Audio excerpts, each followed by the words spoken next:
They talked about it, but they didn't do it, did they? Release the butts cut. That's right. Welcome to Behind the Sins, presented by CinemaSins. Welcome to Behind the Sins, your weekly look at all things cinema sins, TV sins, and commercial sins. I'm your host, Aaron, but not that Aaron, of course. And this week I'm joined by CinemaSins Co-Founder Chris Atkinson. Hello. How's it going? Doing all right. Yeah, like we were talking earlier, I'm not used to being up this early, but it is also nice to get this done and out of the way and still have the rest of my day. Yep. But yeah, we have a lot to talk about this week, so I think we're just going to dive right into the SinSide Scoop. What's he building in there? I've got a secret. Pay no attention to that man behind the curtain. This is a true story. Let's kick things off with Monday's TV Sins videos. TV Sin video, there's only one. Rick and Morty 6x6, JuRicksic Mort. So this is the episode before they take the hiatus. This script was written by Aaron and Jonathan. Man, Rick and Morty comes out with these really confusing episodes that are really fun to watch out of context for me, since I've mentioned it's one of those shows I've seen the previous seasons up until now, typically in real time, but not this season. So one of these days, because the TV Sins videos have shown me oh, this looks like really fun stuff. Like the last week's Sins video was the one about where they had it was the fortune cookies that were alien poop, and that episode looked amazing, and I wanted to watch that. I feel like that's been the norm this season, so I'll get around to it eventually. But they've definitely gotten back to earlier season stuff. It's that they were trying to do that the last couple seasons. They're trying to get a whole story going, I guess, but now they're kind of doing the one-off stuff again. In this one, the JuRicksic Mort. I'm not the hugest fans of nitpicky things. Amazingly enough, right? I know that being a part of this channel that I should be, but I think it's just the way you present it. A lot of times, if you present it in a way, I like the nitpicky stuff when it's like this, when it's talking about the flag in the classroom at the beginning of the movie. It just can't possibly fit all of that. The rest of the flag's geography in this thing, that's what's bothering me in this scene. How did the dinosaurs get into the UN building? It shows they've got enough room to be in that one room, but how did they get in the first place? And then stuff like this is what I love, this kind of stuff. Throughout this scene, the one dinosaur has his neck craned down underneath the screen so you can see that dinosaur's head.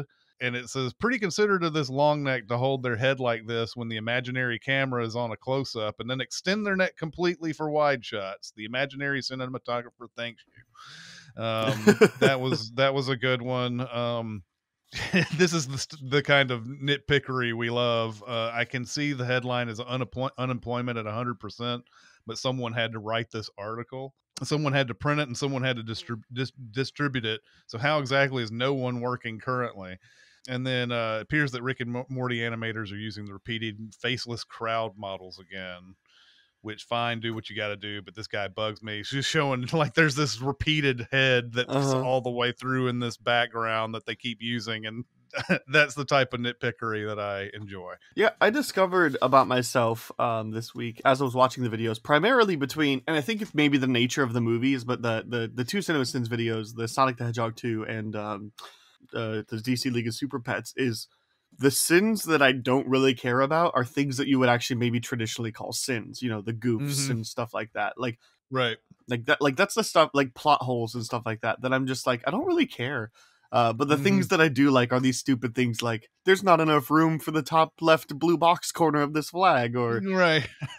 One of the ones I wrote down was the show teases us with pandas falling and Snake wearing a miniskirt and doesn't follow through on either, forcing us to come through in the clutch, and then showing the pictures that. To me, that's the stuff that I really like about the channel, and there's plenty of stuff. It seems like the videos are half of nitpicks and goofs, and half of this silly stupid. I mean, depending on the video. Yeah, there's just some nitpicks that you run across when you're going over scripts and before they're ready to get narrated and everything. A lot of times you're like, okay, guys, I mean, I understand this is, it's a nitpick, but it's there's not enough to it. And I think you have to add some embellishment to point out the nitpick as interesting a lot of times. So I love it when we really dive deep instead of just saying, hey, that guy's sleeve is longer in this one shot than the other one. I like when we come up with things to talk about related to the nitpick, or at least dive deep into it and make it much more than it is. I like it when we do that. So anyway, I think a great example of that is here we have I can see that the headline is unemployment's at 100%, but somebody had to write this article, someone had to print it, and someone had to distribute it. And you could make the argument that certain things still happen. You could definitely make the argument. I think Spielberg would still be out there making movies, whether he got paid to or not. And I think there's plenty of people in Hollywood you could say about that. Because Hollywood is a passion career for the most part. And you could even say I think sports writers love what they do, and even just journalists for the most part love what they do. So in this case with the newspaper, are you really telling me that not only does the writer have interest in writing this article, especially about unemployment being at 100%, or unemployment being at 100%, right? That must be some. I guess that would just be economics. So you tell me an economics writer is really passionate about writing about economics when things are really good, and the editor cares to do that, and the people that run the printing machines still care, and definitely the delivery boy, right. So that's one of those where it's when you think about unemployment being at 100%, but still some vendor on a street, it's what possible purpose does he have to be on the street? And maybe if this is a year after where people are bored of sitting at home all day, but not now. So yeah. I mean, and of course, if they had corrected it, quote unquote, to say 97% or whatever, we're like, well, I guess the 3% are working in the newspaper business or whatever. You never can win with those type of things. So I enjoy those kind of things when we start delving into a whole world based on some real tiny aspect, real tiny detail. Yeah.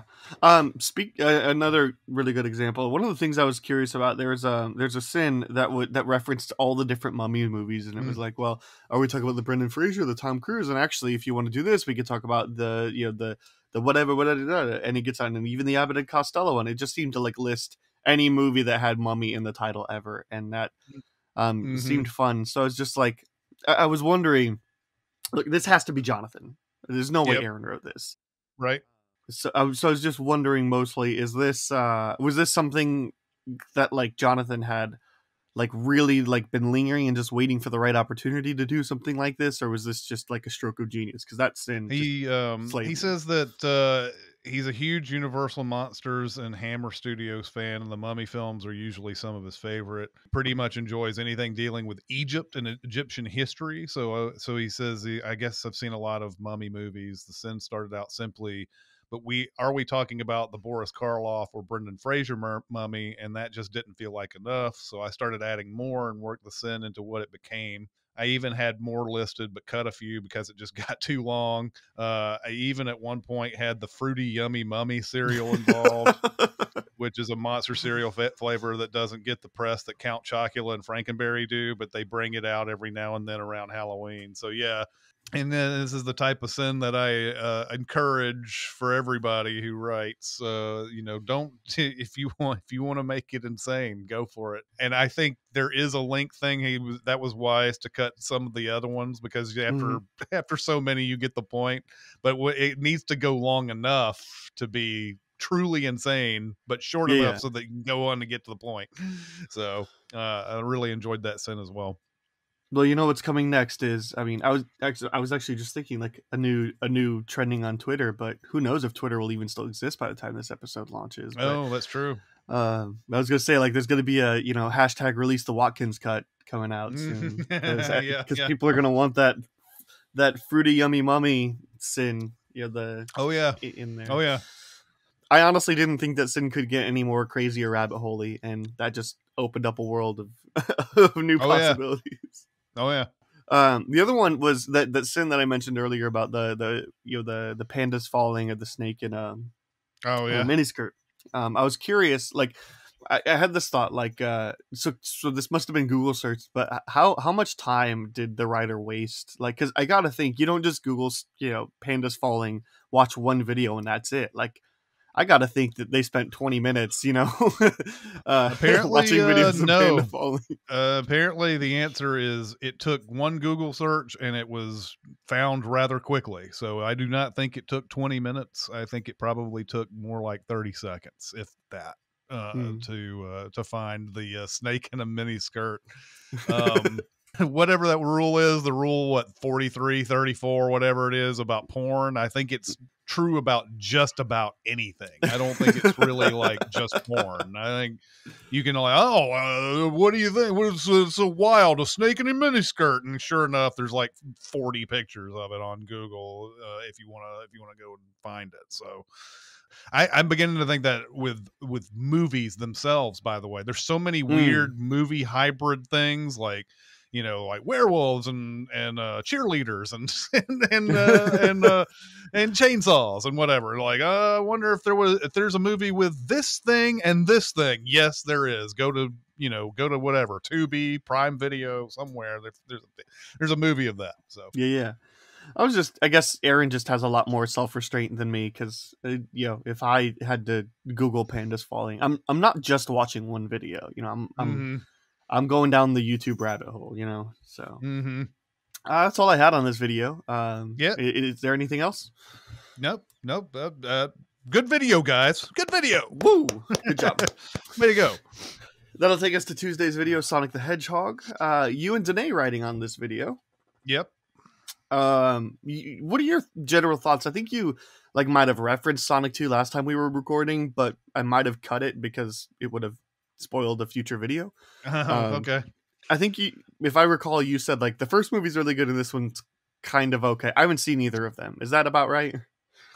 This one is not good at all. I don't like it at all. The first one is fine. The second one, is this thing that Paramount has been doing, and it's referenced in a sin. They have been trying to copy Indiana Jones 100 times in their studio's history ever since they came out with that movie. But they've come out with the Lost City, which Lost City's getting a lot of publicity today. The Lost City's one of those. The Dora movie that came out is sort of emulating that. They had 2 Tomb Raider movies with Angelina Jolie that did this, and they're just doing this thing where it's like, let's have an artifact of some sort and have an puzzle adventure type of thing, and tries to get that Raiders of the Lost Ark feel and everything. And I've seen a lot of these kind of movies, and I just get kind of really just exhausted of them, because I don't understand what the point is of these ancient people or ancient whatever, like saying, all right, let's hide this thing and so that nobody will ever use it, but then they set up a thing so that you can find it. I don't just bury it and just don't tell anybody where it is, and then we're all good. But then it's also I think the way that it is with the Holy Grail in The Last Crusade is great, because it's a puzzle. You're thinking about this, you're trying to beat Indiana Jones to the conclusion. But a lot of these that you're talking about is more so the intro scene to the Raiders of the Lost Ark, where it's do I really think that they're going to kill the star of Tomb Raider, before the climax of the movie? Not a chance. So it takes out all the suspense, and half the time the action's not shot very well anyway, and you don't really have a sense of where you are, and so it's just so I like it when it's Last Crusade, where it's a puzzler where you got to think, where you're trying to think one step ahead of your... Well, in The Last Crusade, it feels like this is something that I would this is something that I would like you to find, but you have to prove yourself worthy of it. Yes. In order to do that. Yeah, in Sonic 2, it immediately trips over this by telling a story about this green emerald thing, and it says that the owls took this emerald away from the evil people who were using it, so that no one would ever have this kind of power. And I'm like, yeah, nobody should ever have this kind of power. I mean, you can do anything you want, create armies, all this stuff.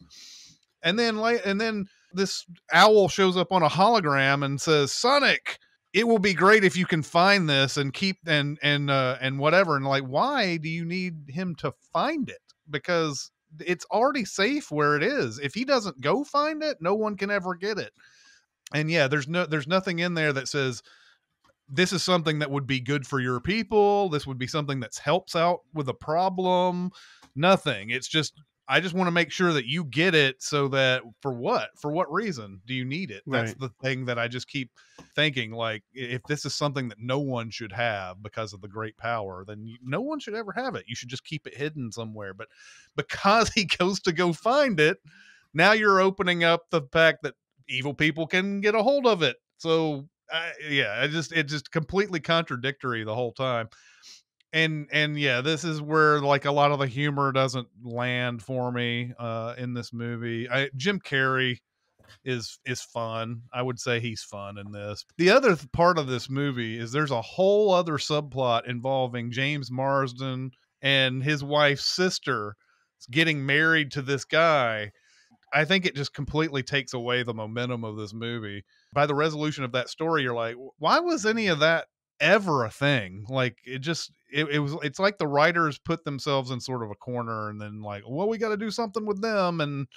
And like by the end of it, you're like, wow, I don't even know why anybody would go through all this trouble to do this. So anyway, I wasn't a big fan of this movie. It also seems like, again, not seeing the full movie, only seeing the CinemaSins, in context, like, or out of context, I guess. Mm-hmm.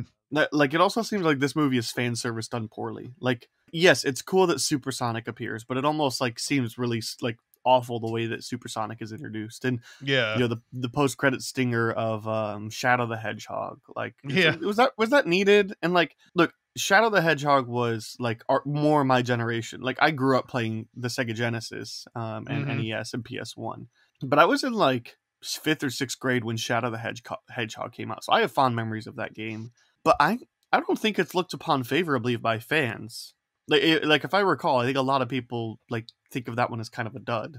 Which it takes me back to, and I know that this is unpopular opinion to have. I don't really like that last Spider-Man, that No Way Home that came out, where it's like they introduce all these characters from prior Spider-Man movies, a lot of Spider-Man movies that people didn't even like.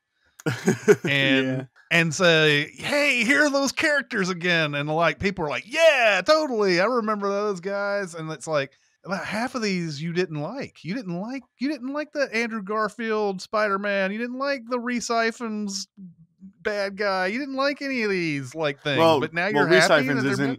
The Green Lizard is barely in No Way Home. Still, you definitely didn't like Electro or Sandman, Yeah, no Electro. Like, I'm not stopping with just the Re-Siphons. I'm just saying that there's half of them in there you didn't like. You didn't like any of this.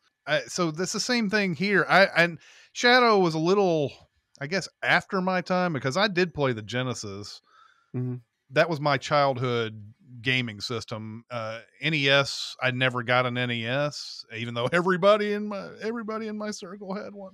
I had a Genesis and played the Genesis for a while, and I played the first Sonic, but I didn't play anything after that. I wasn't a really big Sonic fan, actually. The first game was fine to me, but I wasn't a big fan of it. I was born in 95, which means by the time I was playing games, it was like 2000. So like the NES and Sega Genesis, like and even Super Nintendo, like life cycles had already like ran and finished. So it was kind of nice for me. I would pick up a Sega Genesis and I would play Sonic, and then my dad would find like crates of old games at garage sales that people like are just trying to essentially clear up space from their house, and so we had most of the games on the systems. So we had Sonic and Sonic 2 and Sonic and Tails and Sonic Spinball. So I played a good number of the Genesis games. The most infuriating thing about this to me was, why are they going to show the Sega logo and not play the iconic Boot Up song at the end of it? It seems so stupid. Like, everybody loves it, Mm-hmm. Yeah, well, and not only that, but the Sins video points out, like, Sega doesn't have like too many IP, so why are they trying to like Marvel Studios that logo? Like, as if it's this great big empire.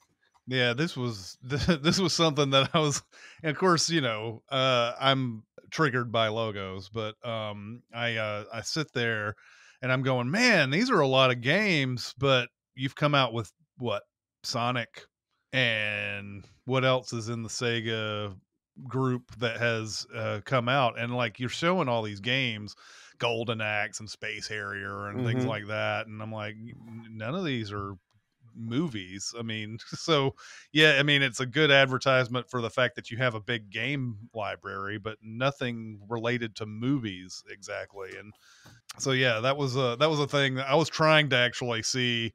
The logo gets way too small to see all the screens. I was trying to see every game that they had in that logo and try to make some sort of reference to each one of them, but after a while it just gets too small. But yeah, this is not Marvel. Well, I'm even looking up like a list right now, and it's like they don't have anything anywhere near as popular as Sonic was. They have some decent stuff in their catalog, but nothing that has, you know, stood the test of time like Sonic.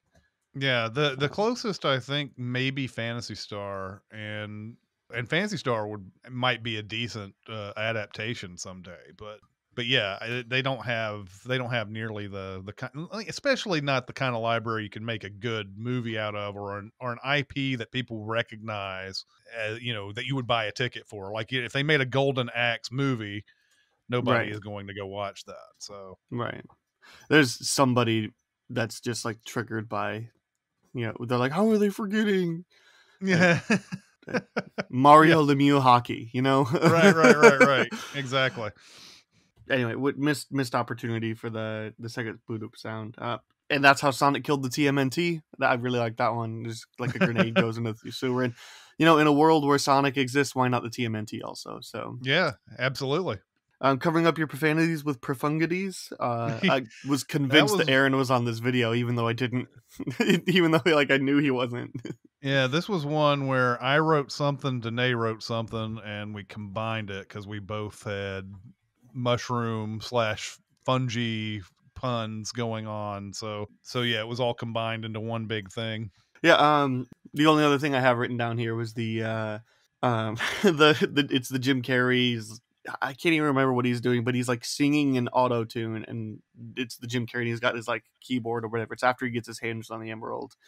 One of the sin is if there was ever a scene I wanted Martin Scorsese and others to do a video reaction for, it would be this one. And yeah, there are times when you watch these movies where it's like, do really good filmmakers ever watch these movies? Do they ever see scenes from it? I think it would be hilarious. I mean, like, would be a great TV show or something to show great filmmakers watching scenes from really dumb movies like this, and sort of giving their opinions on it. And Scorsese's easy to come up with because everybody knows what he thinks about stuff like with the Marvel universe and everything like that. But I see a scene like that and I'm like, what's this? What does Martin Scorsese think when he sees something like this? It's like, my God, this is what we've built up. We've built to this. We're in 2022 and this is the type of stuff people are watching in movie theaters these days. Man, that sounds like a really fun like Vanity Fair series like that they're not doing, you know. Oh yeah. Jack Nicholson reacts to heavyweights, you know, like that. Best video of YouTube of all time. Yeah. Some of the stuff you had of the video because I'm tapped out. There's a point where Jim Carrey says, "For whom am I narrating this?" And so, you know, I always take these opportunities because I think they're preemptive sins. Basically, they're like, we realize it's ridiculous. Now we're going to say it is so that you won't think anything of it. And so I said, movie tries to preemptively sin itself to avoid the devastating catastrophe of being sinned by us. You know, here's 2 sins for trying to steal from the sin elves who nitpick the minds of minutia in the search for the dings of power. Thank you very much. I wrote that and I put a lot of my heart and soul into that. The risky business spoof, you know, just like not even going to send this basically. And we put the angry face emoji on there instead. Just no count. We just put an angry face emoji up on near the sin count. That was fun to do. Already talked about how the Master Emerald shouldn't even be found. I also just all these different. I hate these quests. I hate how they're set up a lot of times. So it's like if I've gone to out of my fucking way Siberia with a map that has the symbols I need to open a statue that gives me a compass that leads to the emerald, why not just put the fucking emerald here? And goddamn these fucking movie quests, man. Like, honestly, did you think someone would accidentally find this cave in the mountains of cold as a snowman's taint, Russia, and spin the slots until they get the correct combination? How are you preventing the acquisition of this emerald by simply giving some dickhead a compass to go some other just to the left of my anus part of the world? Put the next part of the quest here instead of making me fucking travel again. God damn it. Cover your kids' ears during that one, folks. I'll give you the warning after I say it. Danae wrote a bunch of stuff about how the rings work. Like, how does the ring know that Sonic didn't want it to be used in one instance? What if it had accidentally been thinking about a place and flicked it to Tom, who was already in a portal? Would a portal in a portal create a cataclysmic event, or is there a shutdown sequence? How does the portal know when to close at the right time? These are fun things that I like to ponder as well. But Danae hammered that one out of the park. There's a point where Tom is holding his phone in all these different spots and everything, but he's still perfectly framed in his call to Sonic. Danae picked on that. That was good. Yeah, there's a whole point where they use a weapon from Tails' backpack, even though they don't know who Tails is, and they don't even know that it was his backpack. And they have no idea what they're doing. Danae picked on the terrible plan there. That was really good. And yeah, there's a point where they get to the big huge maze labyrinth thing at the end, and you find out that they could have just flown over it and found the spot that they needed because Robotnik has those drones. Right. Well, and then they come out. They smash through the brick wall. And there's a staircase leading to the brick wall, and it's like that one. I was like sitting there going, okay. Like, they could only get to this point by smashing the wall down. Yeah, I was like, why is there a staircase leading up to just a wall? I never understood this. I was like, there should be a door or no stairs. Right. I was like, that was one of those things. That's one of those things in movies like we never notice when we watch the first time. Like, oh, then it's totally understandable that there's a staircase there. It works for the movie, and then you just later on you're like, why is the staircase there? Like, why did they build it that way?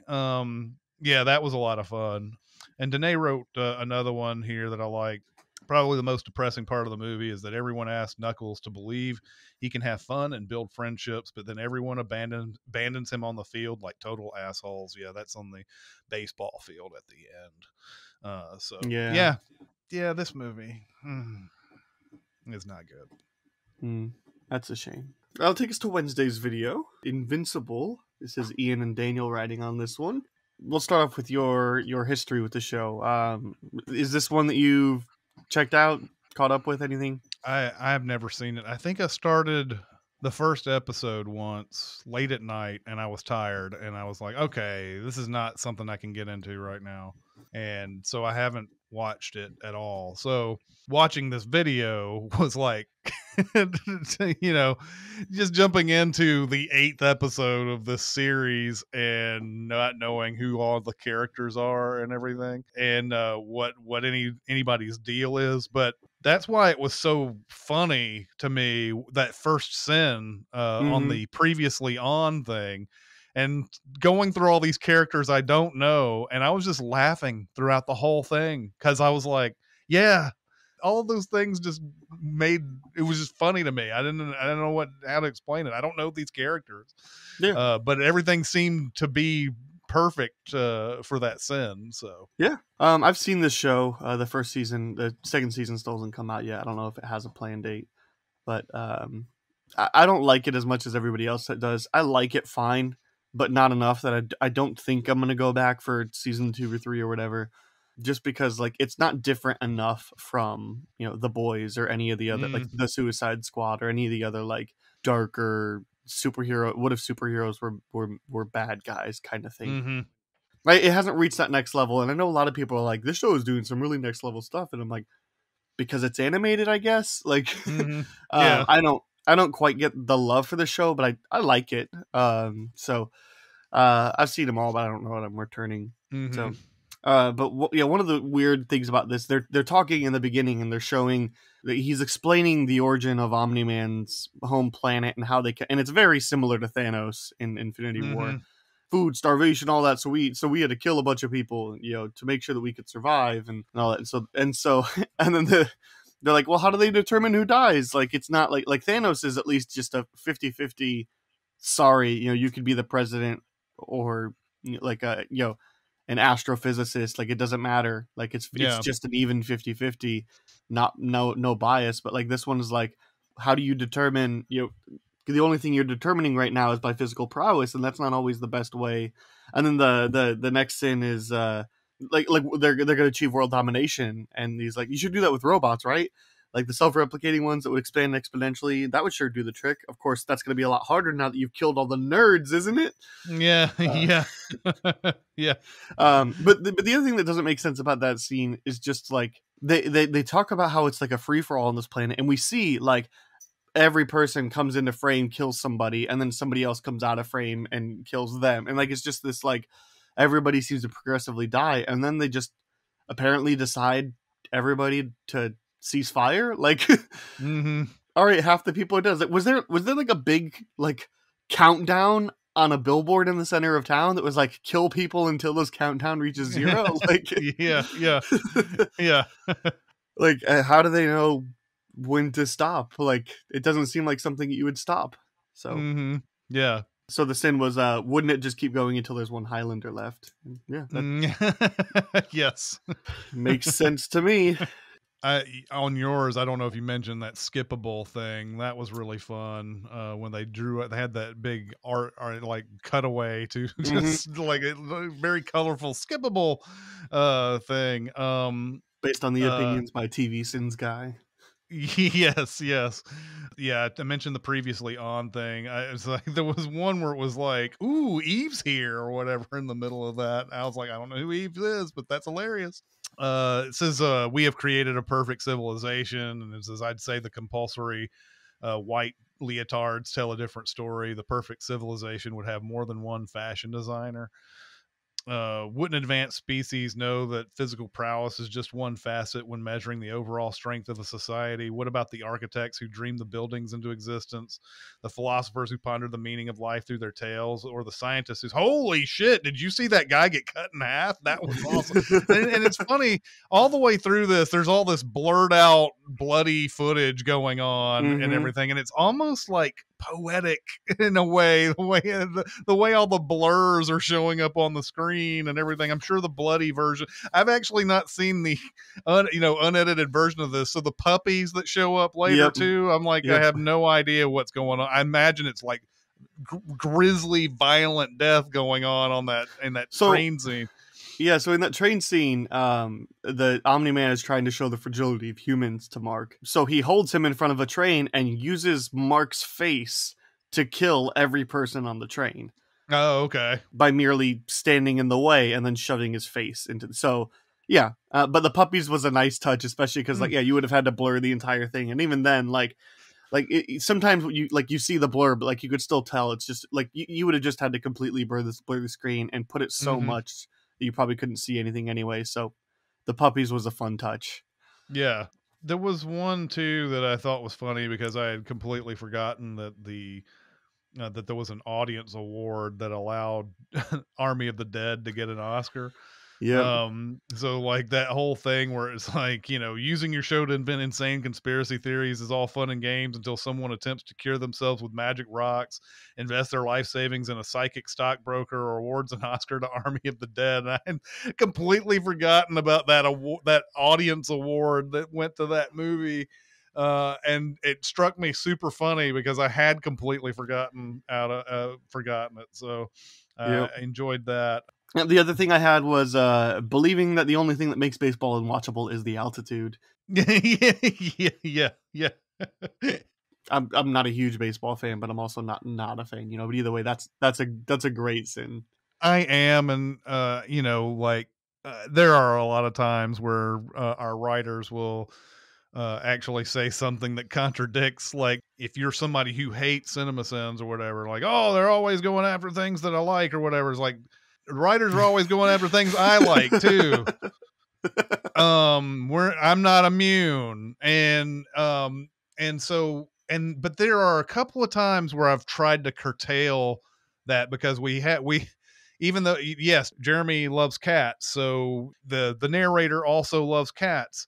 But like sometimes the sin will be cats, and I'm like, I try to get people to like, okay, look, I understand cats is a sin for sure, but like the narrator seems to like cats. Like there's been points where he's made like to point out cats and praise cats and things like that. So now you're sinning cats, but with so many different writers, different perspectives, you're gonna get that kind of contradiction every once in a while. But you're also gonna get you're gonna say things that you don't believe when you're a narrator a lot of times. So and now Jeremy's live stream of Stray is now canon. So yeah, because that's now on the CinemaSins podcast network channel. So at least the highlights of it. So yeah.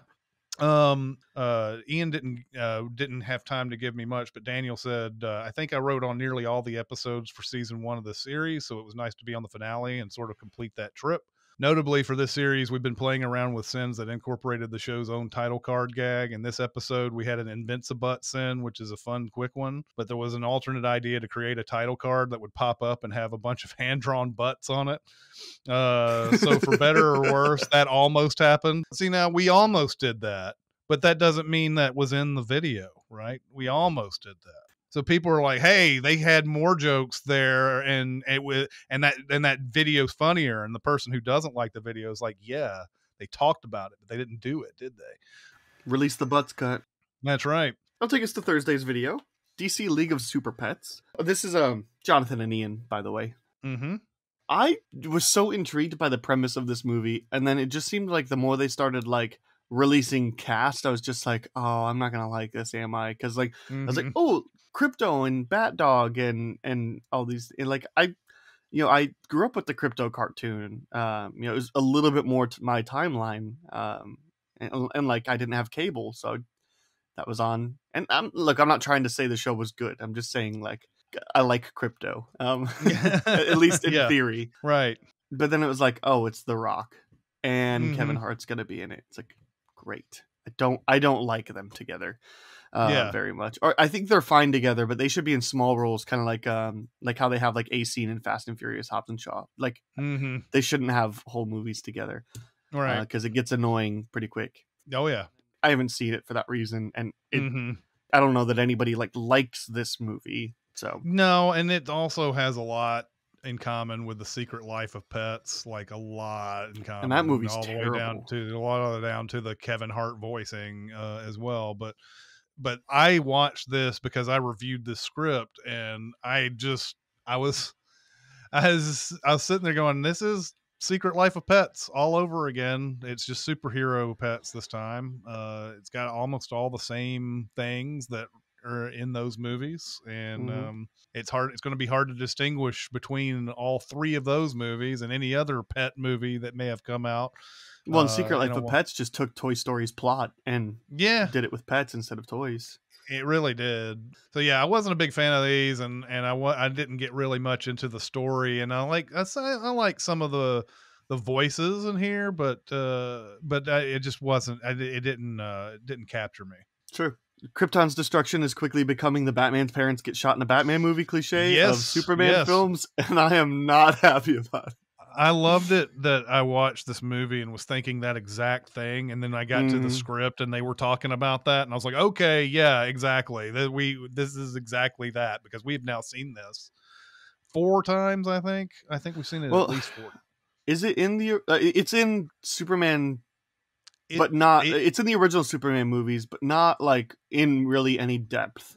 Believe it's in Superman 2. I think they go in depth about, well, maybe it is, it's in the first. Well, they cast away Zod to the mirror dimension or whatever it is. Not the mirror, they cast away Zod and his crew in the beginning of Superman 1, but he's not the villain until Superman 2. They do that whole send the baby off thing. That's true. Yeah, so we've done it in the Superman. We did it in, I'm not sure if Superman Returns. I'm not sure. I don't think so, because that's supposed to be a sequel to Superman like one. Yeah, that's right. And Man of Steel, they definitely do it. That's and that one's like 25-30 minutes. Like it's a good chunk of the runtime, and it's awesome. Right. It's by far the best part of that movie. Yeah. You throw in some animated movies in there, like it's not needed in this movie, is it? Like, yeah. I can't believe anyone is dumb enough to rob a bank in fucking Metropolis if Superman has been around and fighting crime for any longer than a month. Like, yep. This has always been the problem for me on a lot of superhero movies, especially a Superman one. But Batman, fine. He's a person. He doesn't have, the biggest powers, and frankly, like there's bigger crimes to stop than bank robbing. But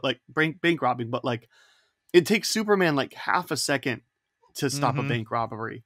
Yeah, and like he can fly, and he has super speed, and he has invincibility. Like, there's nothing you can do to stop him from breaking up your robbery. Yeah.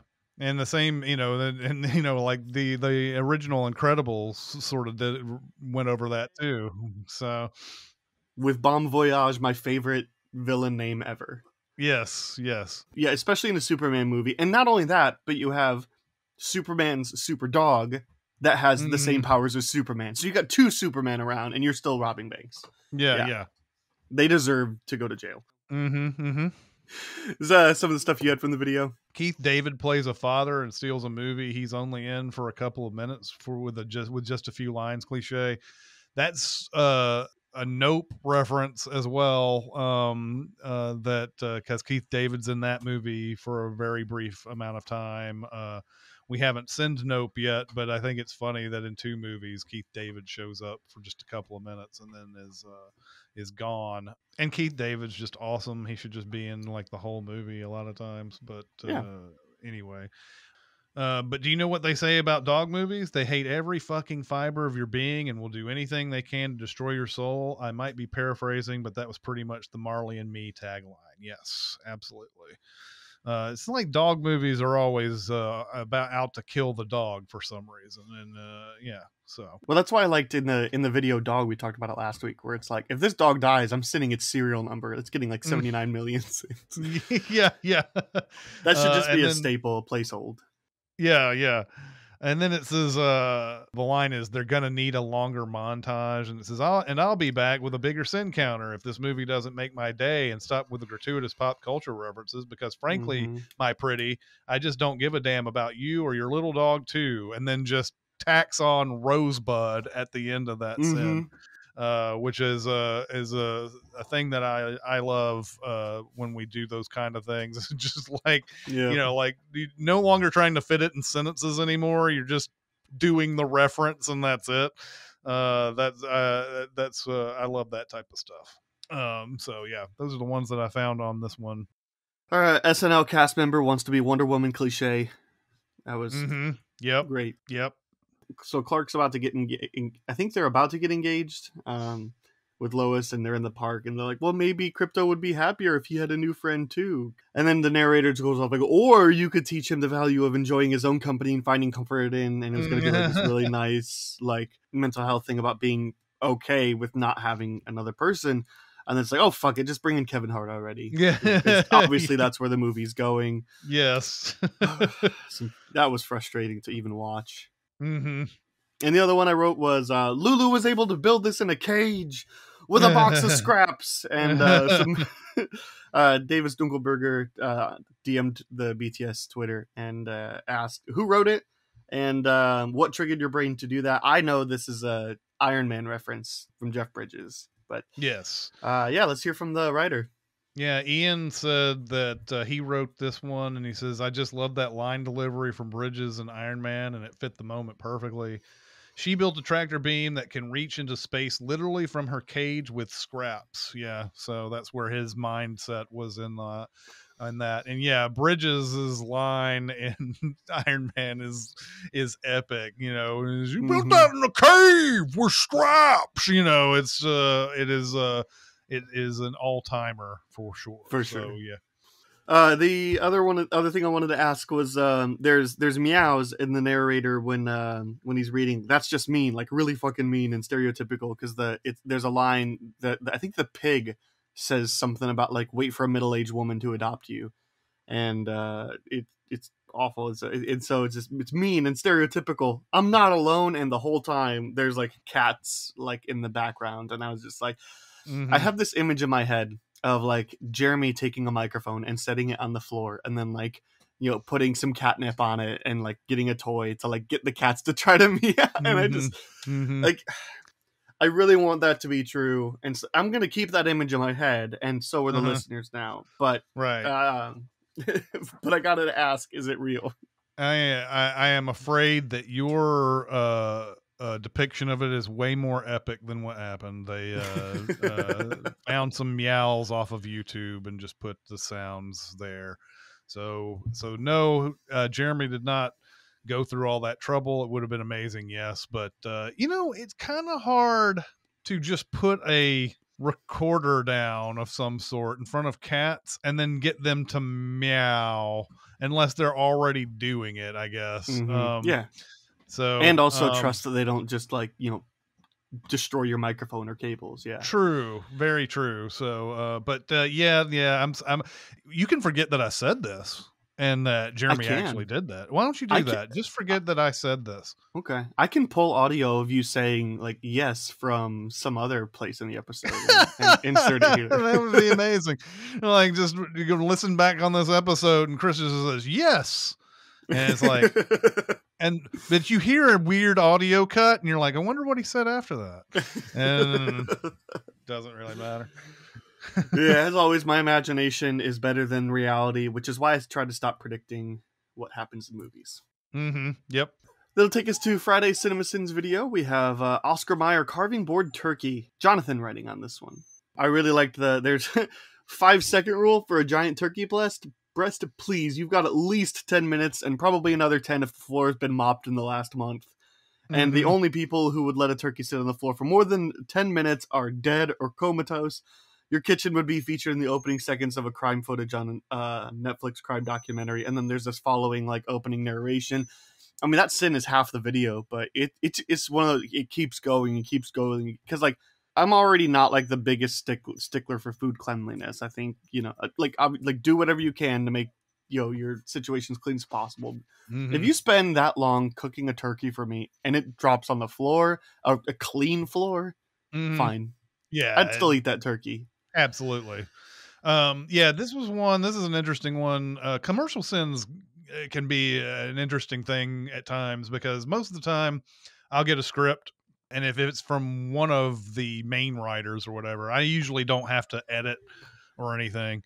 And this one I didn't really have to edit, but when Jonathan wrote 10-minute rule, he went on this thing about like, I bet you want to come to my house for Thanksgiving because, you know, like only 5 people got sick last time or whatever. And I thought that was funny, but I was also sitting there going, 10 minutes. What would have to happen for you to have 10 minutes of of a turkey being on the floor?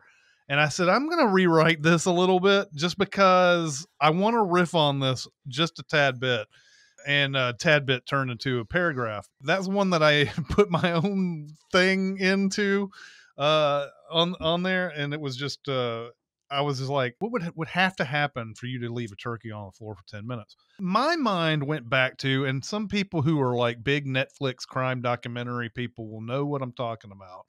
I think it was a 4-episode crime documentary that came out probably 2-3 years ago, where they had footage of this kitchen and there were just like stuff that was just arranged on the counters, and it was really weird. Like, this was a murder scene that there's this stuff arranged on the counters and everything. Like, what led to that? You know, like, how did what were they in the middle of doing when this stuff happened and everything? So that's where my mind went, was that documentary, was like all the stuff that was just kind of like hanging out on the counter and everything. And I was just thinking about what a murder scene would look like if you came and you saw all these dead bodies and everything, and then you go into the kitchen and there's just a turkey lying on the floor. How would you make sense of that? And so yeah, that was my addition to that. I just thought that was when he put 10-minute rule, I was like, yeah, we got to definitely do something with that. So anyway, that was the impetus behind that. It starts off pretty bleak here. The video. Here's the problem, and if you keep picking up that knife when your spouse is annoying you, but never actually stab them, they will never take the threat seriously. Yes. And whenever I see a turkey slide across the table, I have to sing moves like Jagger, and you would think that that's a sighting that would rarely apply in one's life, but you would be wrong. Believe it or not, even though that song was huge, I had not heard it very much. Like, I had somehow completely escaped it. I knew what the song was, but I think I had only heard it like 2 or 3 times in my lifetime before this. And I'm like, oh, so you want me to sing moves like Jagger, huh? And so I went to the Maroon 5 video and started listening to it and trying to emulate it as close as I could. And I gave them probably 3 or 4 takes, and I was sitting there talking to the editors during the thing. I was like, I don't know this song very well. I'm going to try my best. I'm going to give you 3 takes. I was like, and I was sitting there going, man, I wish I could just like auto-tune my voice, like just do it, just auto-tune it. And I was like, ooh, maybe you guys can auto-tune it. I don't know. Maybe you can do that. I'm not sure. Whatever. And then moved on. So yeah, that was a lot of fun to do. I wish there was things that I could completely avoid from pop culture that you did with this song. Yeah, I know. I mean, that was the thing. I remember the song being huge, and somehow I completely missed it. I don't know how that happened. Usually, I'm pretty good about like, because I listen to a bunch of stuff, so usually I'm going to hear these big hit songs, but I just missed that one. So well, they had a Super Bowl performance not recently, right? Like they've done it. Yeah, right? I think so. Yeah. They had to have, or at the very least, make an appearance. As a guest act or something. Yeah, maybe the Katy Perry year. I don't know. Anyway, yeah, Left Shark is the only thing that matters from the Katy Perry year. So that's very true. That'll take us to Saturday's video. Prometheus Re-Sinning this one. One of those that, like, I saw it on the schedule. I was like, that's kind of an odd pick, but then 2 seconds of thinking about it, I was like, oh yeah, Prometheus School of Running Away from Things. Solid. Which is funny, and I don't know how successful I've been at telling the writing team all of this and telling others, but I am pretty sure the Prometheus School of Running Away from Things is not a sin that is in the original Prometheus video. It is an avatar, I believe, is the first time we used that. And I remember too using that when that sin was written for Avatar, people on the comments saying that, what was it? They're saying something about, well, Avatar came out before Prometheus or something like that, or something like that. And it's like, this was really early into our you know, so it was like, yeah, they did, but can you just not? Well, maybe you can make the argument that they're both futuristic movies, so maybe Avatar takes place later than Prometheus. Or something. It was something about the timeline on there. They were saying, and I had forgotten. I had to go and do some research into some old emails and everything, and find that first use. And I was pretty sure it's an Avatar. But that's what's funny about this is, like, that sin feels like it should be in Prometheus, but if you think about the logic of it, it doesn't make sense that, unless, I don't know, the logic of it doesn't make sense. We wouldn't say the Prometheus School of Running Away from Things unless we were, I don't know, unless it was another movie that they were doing this Prometheus thing in. But anyway, I've always thought of this from Titanic, because there's a moment where one of the main pillars comes down and everybody's running in a straight line. I'm like, run to the left. Like, let's see. Ian and Daniel writing on the script, by the way. And let's get the cat out of the bag right up front. You narrating on this one. Yep. So I think it's, if I had to take a guess, the Prometheus video was one of the first to come out on the channel, and you and Jeremy were splitting narration duties at the start. Is that correct? There was a time that we thought that we would go back and forth, but we had done enough with Jeremy all in a row at that point that when my voice came up, people were like, I don't like the new voice, and I don't like this and that and whatever. And after I cried about it for a week, I was like,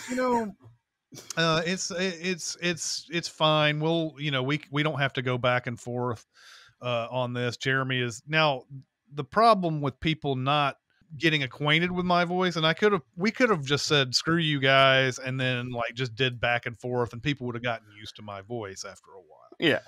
And it would have been fine, I think. I think it would have been fine. But in the early stages of our channel, when you don't know exactly what people are going to tune out on, you kind of like, well, we should probably just keep it consistent.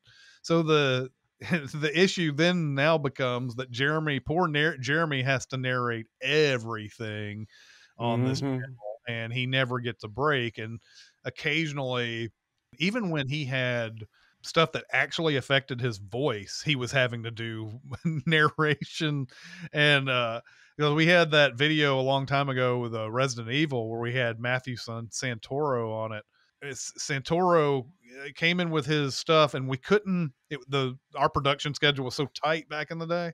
He came back with some stuff that needed to get re-narrated. So Jeremy had to do some of the sins that we were going to get pickups for because we didn't have enough time. So a lot of those sins, he's like, rah, rah, this is like his voice is just very like low and hoarse and all that. And people are probably wondering, why does Jeremy show up for like 10 sins in this thing? And then it goes back to Matthew Santoro.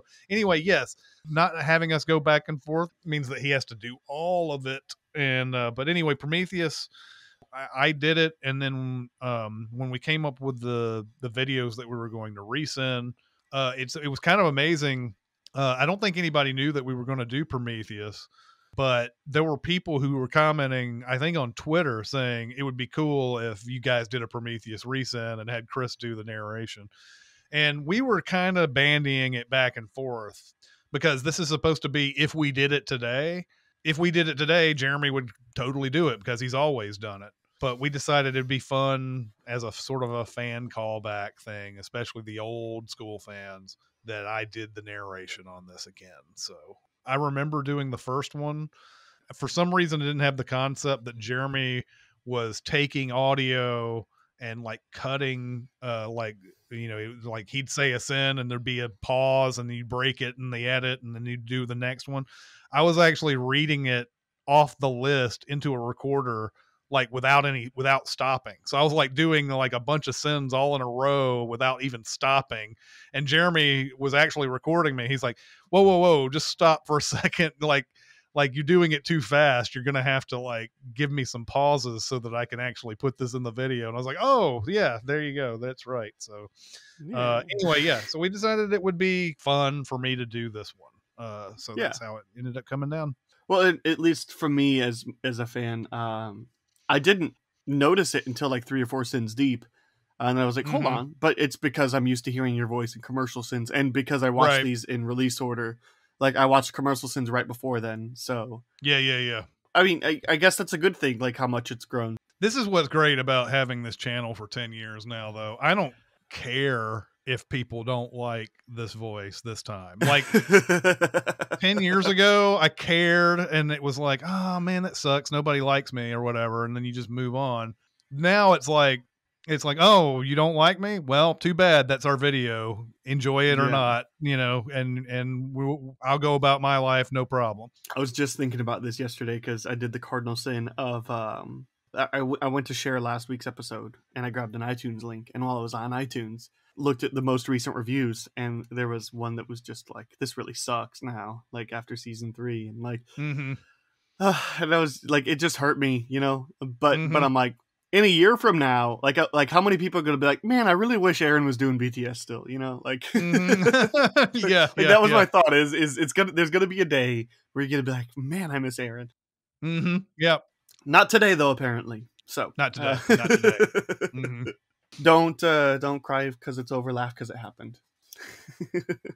I like Prometheus.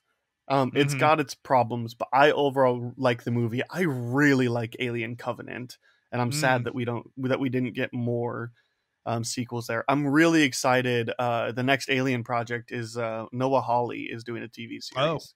Oh, that'd be cool for FX. That's yeah, I'm really excited for that because Fargo is so good. Yeah. And I hear really good things about Legion, especially like in its later seasons, but I never saw it. I never saw Alien 3 or Resurrection or AVP, but I did see AVP Requiem. And I don't plan on changing any of that. So I think I saw Alien 3 first, and then I saw Aliens, and then I saw Alien. That's how I saw the first 3 movies. That's a really terrible way to do that.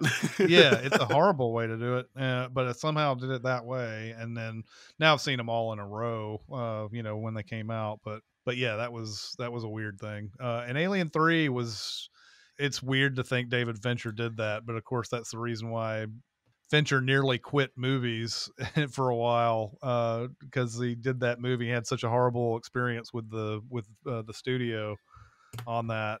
But then he had renewed vigor when he did 7, and was allowed to kind of do more what he wanted to do. It was a miracle that he made Fight Club with Fox after the Alien 3 debacle. So sure, I just wanted to be on record saying I really like this movie.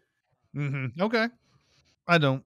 I understand why people don't, especially like watching the Sins video. This is one of those examples where like half the sins are, this is stupid and the movie's not going to give me any questions and whatnot. But I'm like, I don't care. Like, I'm so interested in what's going on here. And yeah, again, because I really like Covenant, like a lot of what's going on here, some of it doesn't pay off, but some of it is like built upon.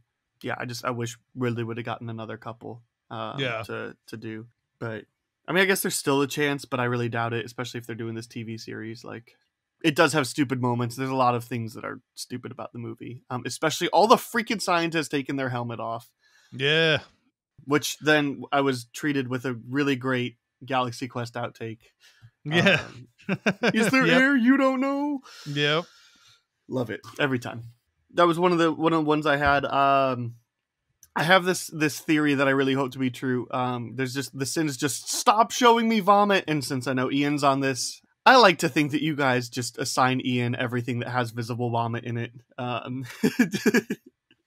Yeah, I wish that were the case, but no. And in fact, there's another one coming out that has vomit in it that Ian had no part in, that's coming out soon. So no, when these movies come up, it's like, we're gonna do that movie, and I never ever it would be nice if I could keep all the vomiting scenes in my head.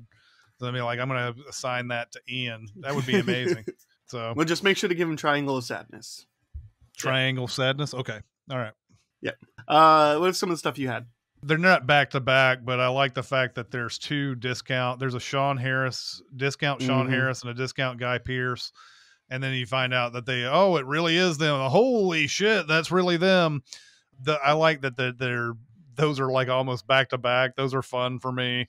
It's like, okay, that's Sean Harris, but that can't be Guy Pearce, and then you do it again. Right. I like the double take there.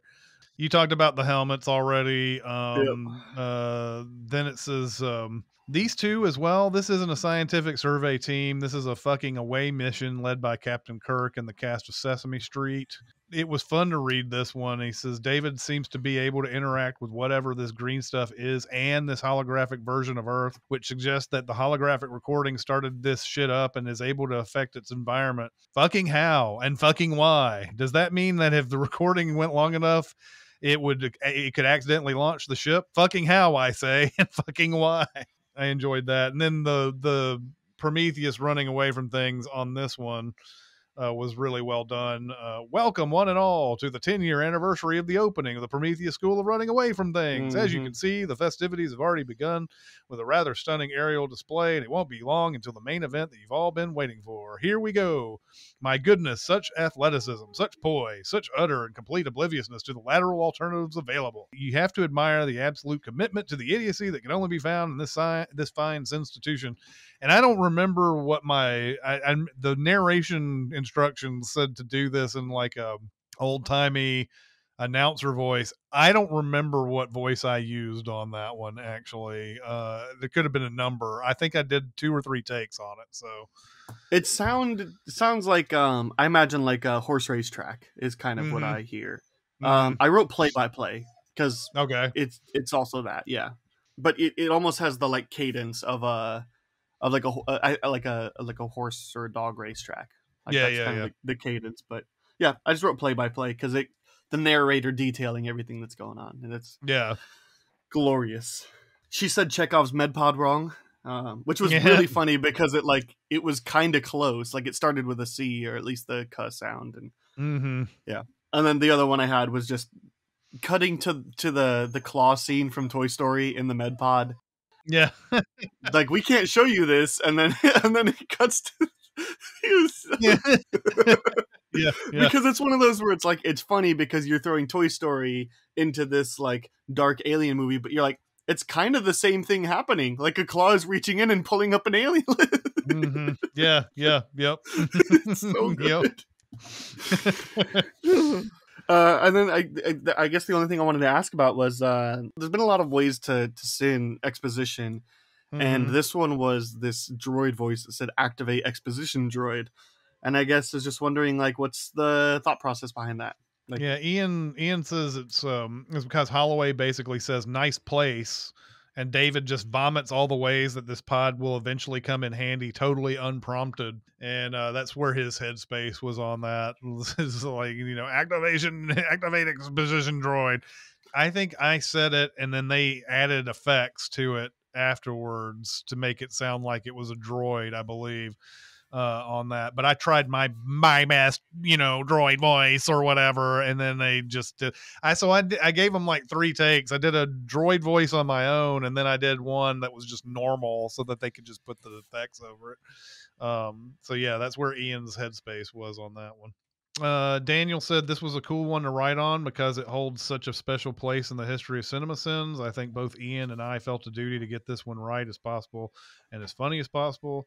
The movie itself is sort of wonderfully bad in a lot of ways, like all the scientists who appear to be pretty bad at science, and the character motivations don't seem to have a lot of depth, but are also somehow poorly explained. However, there are a couple of good performances that stand out, even though the story and script are lacking, and there are a lot of scenes that are undeniably gorgeous to look at. I ultimately found the narrative disappointing, but still had fun rewatching the movie. As for the sins, Ian did a great job giving the Prometheus school of running away from things all the grandeur it deserves. Now those are what Daniel had to input on his writing of Prometheus. Yeah.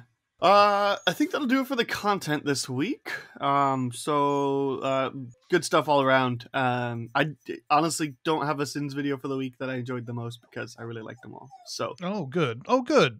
It was a very good week to be a CinemaSins fan. So that'll take us to our next segment, Behind the Sinner. So tell me about yourself. We're all sinners.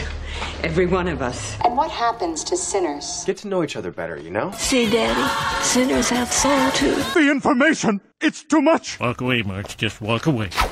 We got round 2 questions for you. So, is there a previously released Sins video that you wished you could have worked on? I mean, this is fun too, because like you make the schedule, so like you intentionally didn't assign yourself on whatever video you're gonna pick. Yeah. I'm gonna say one that has not come out, but we're going to do. So I mean, there's no reason to keep it secret. And I think this video came out well. I'm not saying I wanted to write on it to make it better. It's just that it would have been fun to be on Top Gun Maverick, and I'm not a writer on Top Gun Maverick. Anytime there's a big movie, like something that made box office bucks or whatever, like a lot of box office bucks, I want to be on that one. Now, I can't be on everything, but especially during this crunch that we just had, which from September to October was trying to get a lot of stuff done for the holidays and trying to get a lot of stuff done for the end of the year and trying to get a 3rd video slipped in with the Re-Sins and everything. Mm-hmm.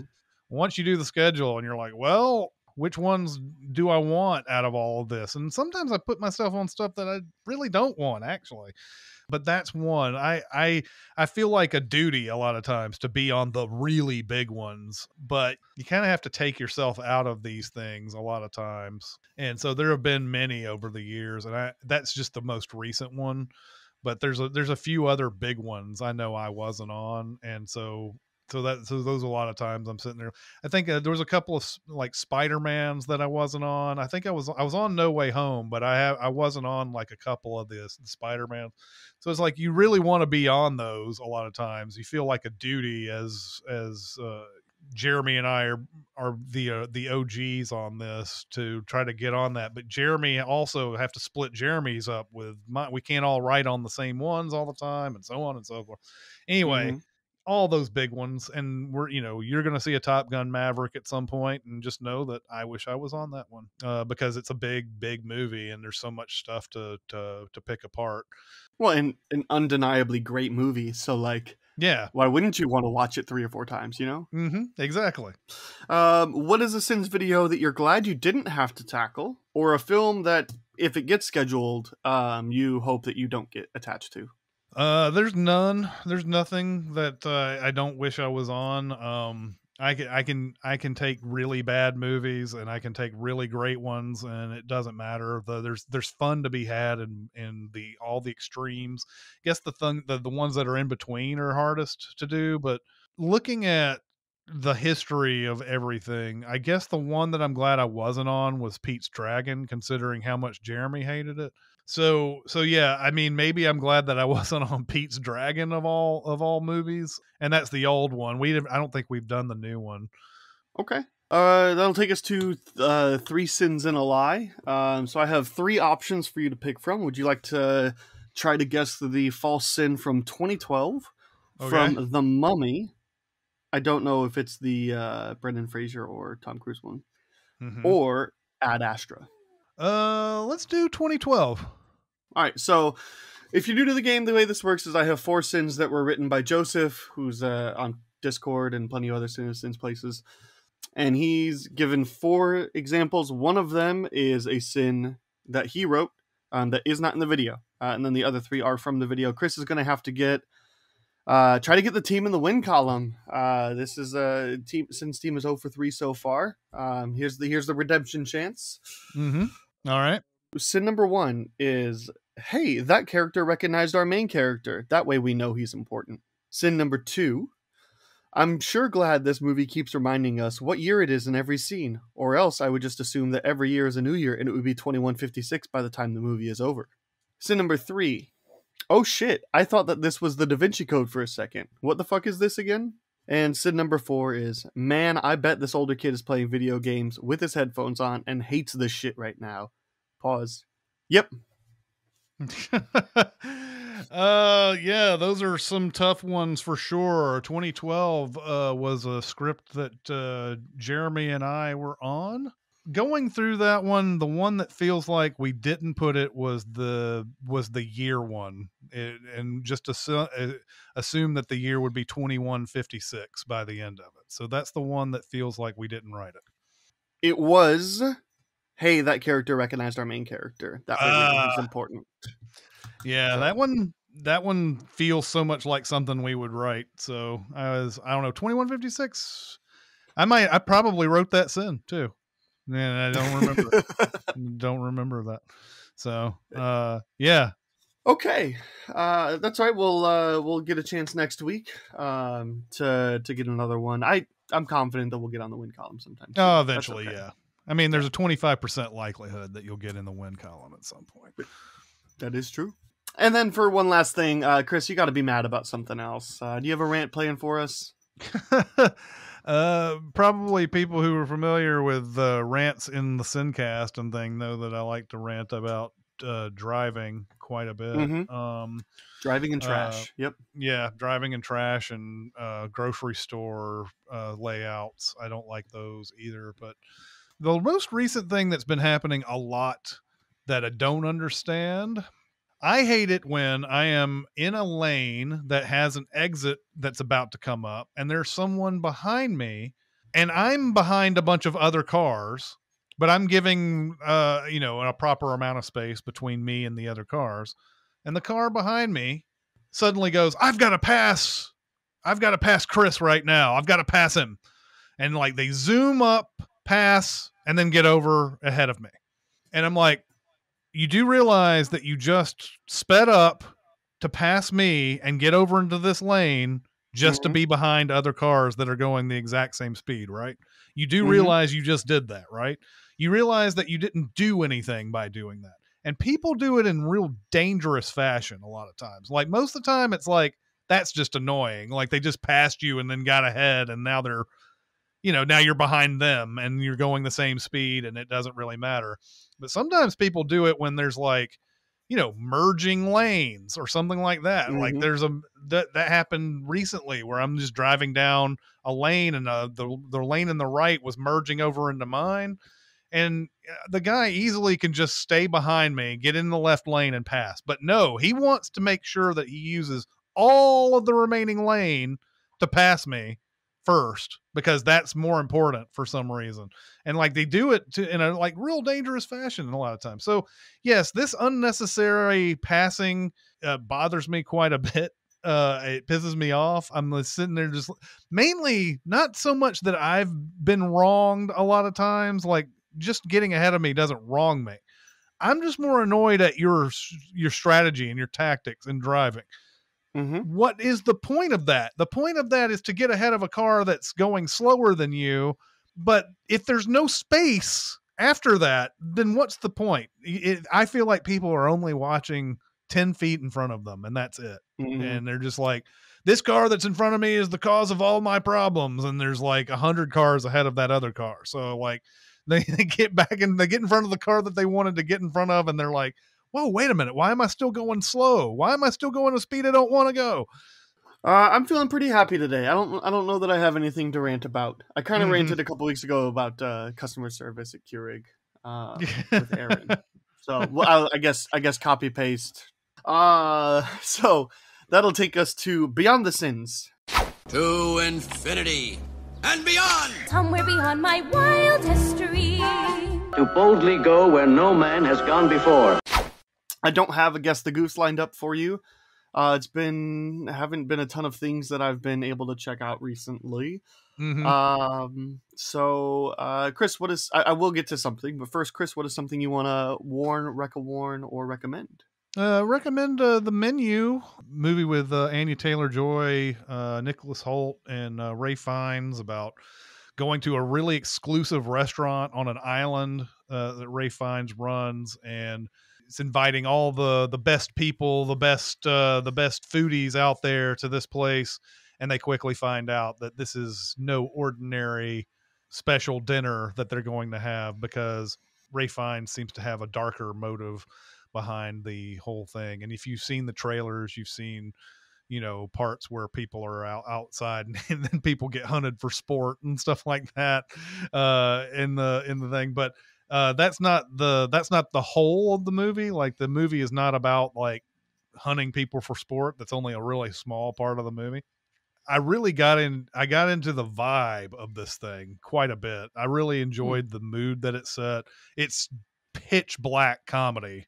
It's just, there's so many things in here that are like, they're just super dark. And for those who have suicide triggers, there are a couple suicides in this movie.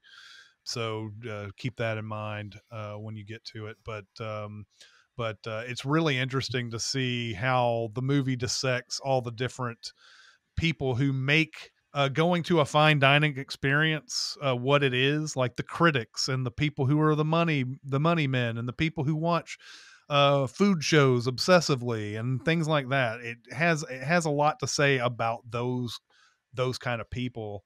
I think it's a really interesting thing to explore that in the middle of a big fine dining experience and everything. So I really enjoyed it. So well, I haven't, like I said, really checked out anything since last recording. Other than I finished watching Ted Lasso with my wife. I've seen it 2 or 3 times. And look, I could tell you to watch Ted Lasso like every other person on the internet, but that's not like fresh or creative. Yeah.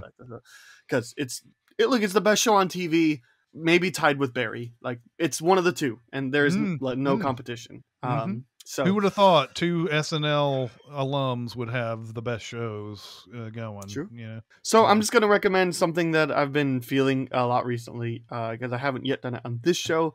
But Daniel and I talked about it a little bit last week, and it wound up on the cutting room floor because it's legitimately my favorite movie of all time, and it's The Nice Guys. Yes, Nice Guys is great. It is not a typical favorite movie of all time pick, but it's just so good. And I like your clarification, Chris. If I have 2 movies in front of me, which one do I want to watch right now? And it's The Nice Guys every single time. Mm-hmm. It's got a great mystery. It's maybe the funniest movie I've ever seen. Yep. And it gets funnier with every watching. Ryan Gosling and Russell Crowe are both excellent and have great chemistry. Angourie Rice is one of my favorite characters ever put on screen. Yep. This is Margaret Qualley's big intro.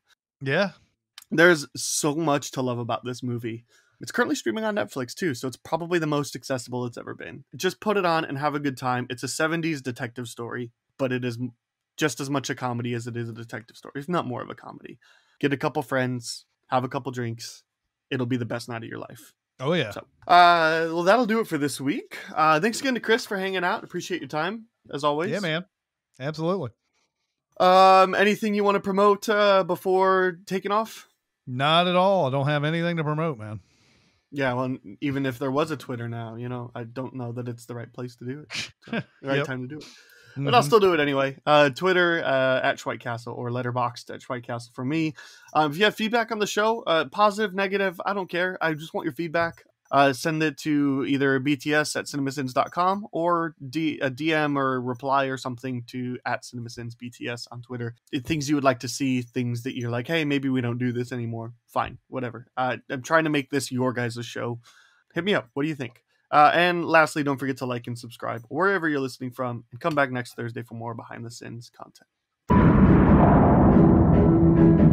Thanks for listening. Send any feedback to bts at cinemasins.com, and be sure to subscribe, rate, and comment. Find more ways to connect by visiting cinemasins.com/BTS. Hey guys, I hope you enjoyed that episode, and I hope you've been enjoying this season so far as well. Obviously, this episode has come out on Thanksgiving Day for non-patrons and a day early for patrons, so which means that we're having a normal episode this week, but because it is Thanksgiving, we're looking to spend some time off from the podcast a little bit for both myself as well as the Sins team, so we won't have an episode next week. Instead, what we're going to do is in 2 weeks, we're going to come with all the content from the last 2 weeks video, but we won't have a longer episode. We won't just be covering 2 weeks worth of stuff. What we're going to be covering is the content, but essentially only the keeping tabs. So if there's something you really want to know, make sure to send it to me, put it in the Discord and tag me. You'll put it in the SinsVid channels and tag me at Schweitcastle, or go ahead and DM it to the CinemaSins BTS, or go ahead and email BTS at cinemasins.com, and we can make sure we get your stuff in to make sure it gets talked about. So we'll see you in 2 weeks. I hope you guys have a great Thanksgiving. Enjoy some time with your family. Enjoy the food, and we'll see you right back here in 2 weeks with 2 weeks worth of content. See you then. Bye. But normally I just get rid of duplicates. Yeah. I mean, for sure, you should. I haven't for some reason. There may be a time that I need this extra collateral beauty. Welcome to Beyond. Wow, that was awful start. Good job, Aaron. And both of us could Google it right now, but we're not. So yeah, exactly. So this is almost positively just going to end on the cutting room floor. So, like the Chippendales movie came out earlier this year. Not Chippendales, Chip and Dale. Yeah, right. But you just put it in the universe, man. You just put it in the universe. They deserve to go to jail. Absolutely. Unless that's their plan, because free meal and housing. I'm not a big Big Lebowski fan. Oh, you take that back. Take that back now, Aaron. I didn't say I didn't like it. I said it's fine. Yeah, you did. You just said that. That'll take us to. I think I have my notes out of order here.